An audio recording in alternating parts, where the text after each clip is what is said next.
So the really tricky thing here is that I don't think you're living a life where you can actually I don't know if you've forgiven your mom. Yeah. It's in I mean, we haven't really talked about it. And you said that she got her life together, and sure, there's a whole story of success and acceptance and transformation and growth, which is really, really positive. And there's also a story of having a child and going through foster care and a lot of uncertainty, a lot of terror, right? Frankly, I can only imagine what it would be like for a 3-year-old to move to some uncle's house. And then you talk about being grateful because you didn't go into the system. You can express gratitude for your uncle. And you can also be mad at your mom for bringing you into a world where she really didn't take care of you for the first couple of years. Mm-hmm. And I'm not saying that you should call her a bad person, but I think it's important if someone kind of doesn't do their job and doesn't do right by their children, for the child to be able to forgive. Mm-hmm. Because I think that there's a lot of negative emotion there, and I find it hard to believe that on some level, you don't hold some of that. Mm-hmm. Yeah, I think hearing that, I struggle with it because I know my mom has also beat herself up a lot because of it, and I know we've had conversations where she a lot of she blames herself a lot for how large I was as well as a child, because we couldn't really afford any presents and stuff like that, but whenever we did have extra money, it went to buying fast food or buying a treat, right? Because we could actually, that was something we could afford. And I know that she holds a lot of guilt for the size that I was, and she's told me a story, she used to walk into my room when I was at my heaviest, and when I was sleeping, and she'd look at the bed, and she would she describes it as it was just a big blob on the bed because of how large I was, and she would leave the room crying, and so I feel a lot of I feel a lot of pride in the fact that I've been able to take that away from her, take that guilt away, because now I'm good, But you don't have to bro, worry about let that me anymore. explain something to you, okay? Dude, this is important, but stay with me. Mhm. You haven't Okay. taken it away from her. She still carries that shit, man. Mhm. Let me ask you something. If I do something wrong to you and I feel guilty, how do you make me feel better?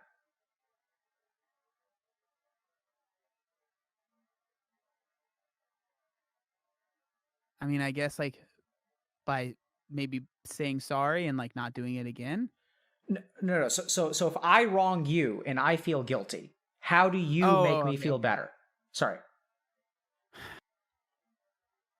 By saying it's all good, it's okay, I'll be fine. Ah, so that's what you say. So I think that's the interesting thing, right? So Oh, the yeah, I way say the that a lot. I'll be fine. yep. So I don't think that's what it is. It's for you to say I forgive you. Mm, It's to acknowledge that you fucked up. We're going to own that together, and I forgive you anyway. mm, But I think the problem here is that when you say it's all good, it's subtle, it's very, very subtle. The person who can get rid of her guilt is actually you, but in order to get rid of her guilt, you have to acknowledge what she did wrong and then mm. forgive her for it. Yeah, I definitely try and make people not feel bad. And so Yep. instead of being that was really messed up, I'm it's all good. I'm fine. Don't worry about it. I say that all the time, to my girlfriend as well. Don't worry about it. Yep. Which doesn't, I guess, leaves no one with any sort of recourse, I guess, because we're both There you go. Right? yeah. It's weird. It's one of these adaptations that we have to maintain harmony, but doesn't fix the problem. Mm, And I just think about this for a second. If you go to your mom and it's going to hurt, right? And you say when you saw me as a blob, there are times in my life where I wish that you hadn't given us fast food. mm, But the more that I've come to understand you and things like that, I understand that you didn't know any better, and I forgive you for that. And mm, I also think that it's amazing that you got clean. Do I wish the first couple of my years of my life were different? Yes. Could you have done a better job? Absolutely. And I forgive you anyway, because at the end of the day, you did get your shit together.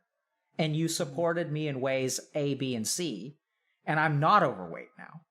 I'm doing awesome in life. And part of that is because of what you've given me. Mm-hmm. And so I forgive you for what happened, because at the end of the day, my life is pretty good now. Mm-hmm. And you did get sober, right? So it's like, John, for you, I mean, you're so insightful and you're so introspective. For you, this next phase is about balance of the good and the bad. It's not good versus bad. It's not protecting your mom from the hurt because you don't want to hurt her. You have to let her be hurt, and then you have to let her heal.